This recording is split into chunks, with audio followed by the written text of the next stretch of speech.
Obviously, the music itself plays a huge part in an album's success and praise. However, the rollout of the album comes as a very close second.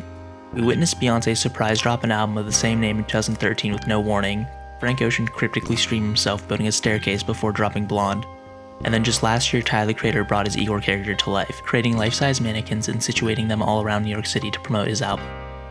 Kanye is an artist who is not new to the art of album rollouts, and with every album we get from him, there is sure to be some spectacle, which usually serves as an unconventional yet super effective marketing scheme whether he means to or not.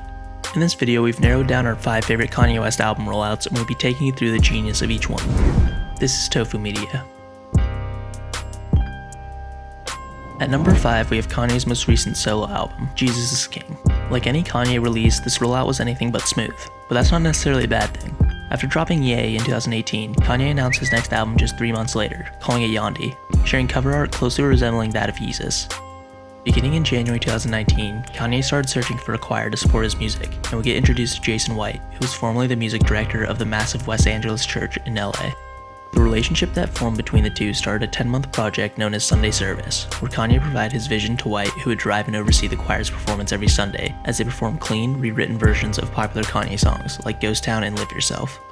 Sunday Service inspired Kanye to create a different album, ditching Yandhi and instead promoting his gospel album Jesus is King, which would feature the Sunday Service choir on such songs as Every Hour, Everything We Need, and Salah, where they provide haunting hallelujah background vocals. More than a year after his original promotion of Yandhi, Kanye would finally release Jesus is King in October 2019. Next up is Kanye's 2016 release, The Life of Pablo.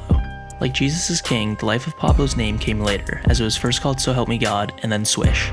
The rollout for The Life of Pablo was particularly special because of a simple notepad that held the album's track listing. We first see it tweeted out at the end of January. A few days later, Swish becomes Waves, and more signatures appear, like Flocko Jody and Swiss is Here, then more signatures, and again we see more signatures pop up from the likes of Andre 3000, Puff Daddy, and 2 Chainz.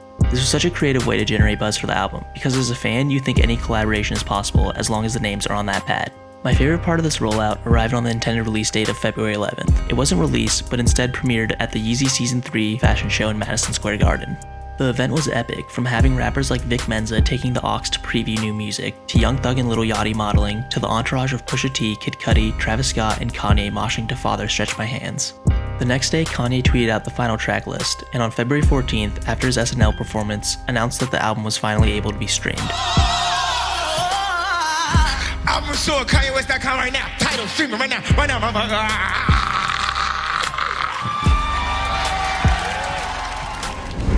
Graduation's album rollout was so impactful that it completely changed the future of hip-hop. The year Graduation dropped in 2007, hip-hop was all about tough street raps with artists like The Game and of course 50 Cent dominating the charts. Kanye had planned on releasing Graduation on September 18th, exactly a week after 50 Cent's heavily anticipated album Curtis was supposed to drop. But the combination of Kanye's own confidence and his then label Def Jam wanting to outsell 50 Cent's label Interscope led Kanye to move his release date to the same as 50 Cent's, which sparked the Kanye vs 50 Cent album sales bout. I mean, it's big for hip-hop for us to be coming out on the same date, but Kanye West doesn't stand a chance. You know, I'm gonna tell you that early. It's hard to imagine now, but Kanye was by far the underdog, seeing as his previous 2 albums had sold 7 million worldwide, while 50 Cent's previous 2 doubled that, selling 14 million. In fact, 50 was so confident he'd win that he vowed to retire from rapping if he were outsold.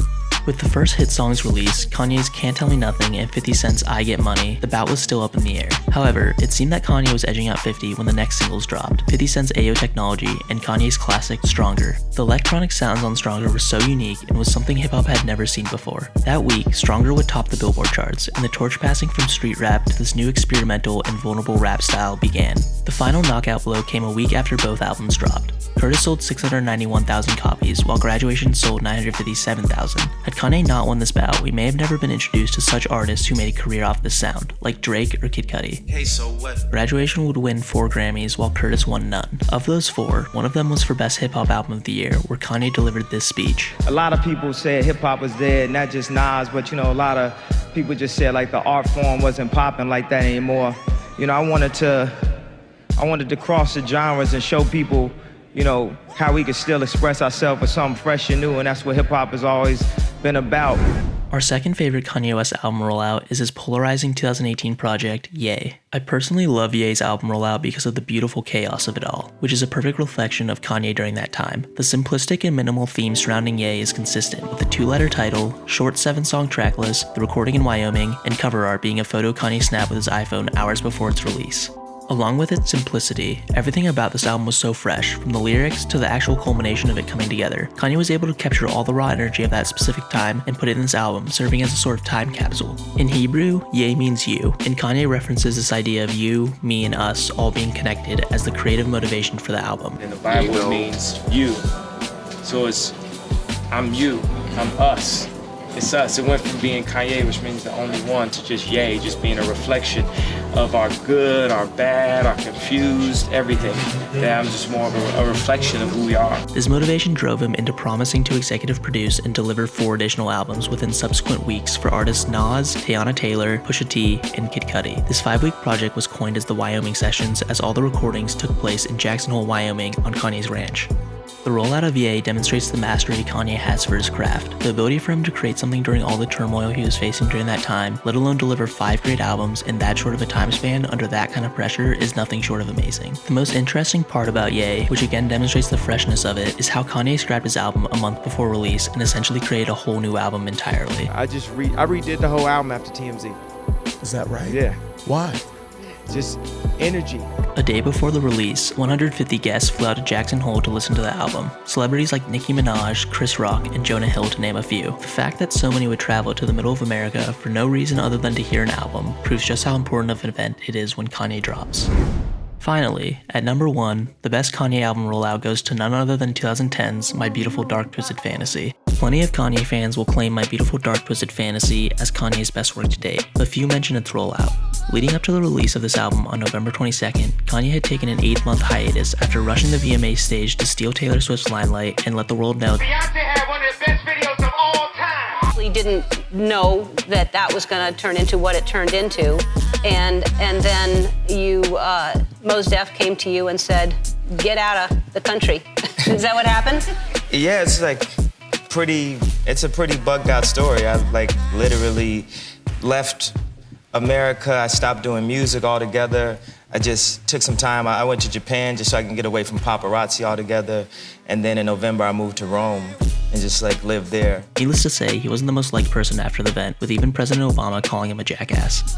During this 8-month hiatus, Kanye self-exiled in Hawaii, where he formed a rap camp, flying in his favorite producers and artists to help prep his next album. According to a Complex editor who flew out to Hawaii himself, Kanye created a tight schedule that started with everyone going through their own preparation in the morning, such as RZA hitting the weight room, Kanye and others playing 21 at the YMCA, and Cudi opting to smoke weed and hit the treadmill. After, they'd all meet up for breakfast and then hit the studio. It's clear Kanye was very serious about this album, from the regimented schedule to his perfectionist mannerisms, such as when he told Rick Ross to re-record his verse on Devil in a New Dress, as saying upon hearing it, "I know that you can do something better than that."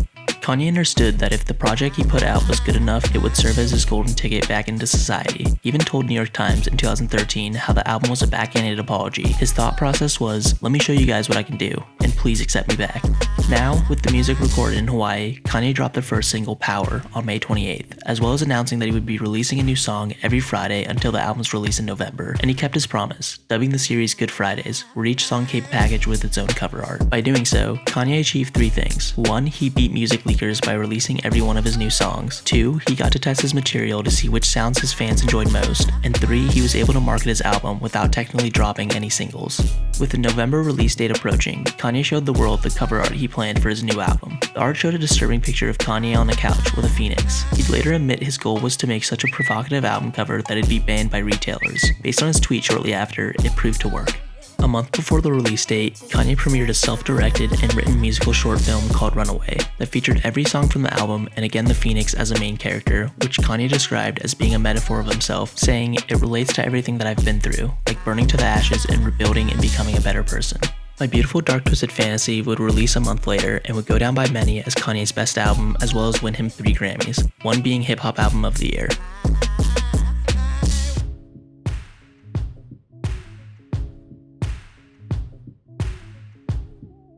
We hope you enjoyed hearing about Kanye's album Rollouts, and if you did, be sure to subscribe to our channel and follow us on Instagram at Tofumedia. Thanks for watching.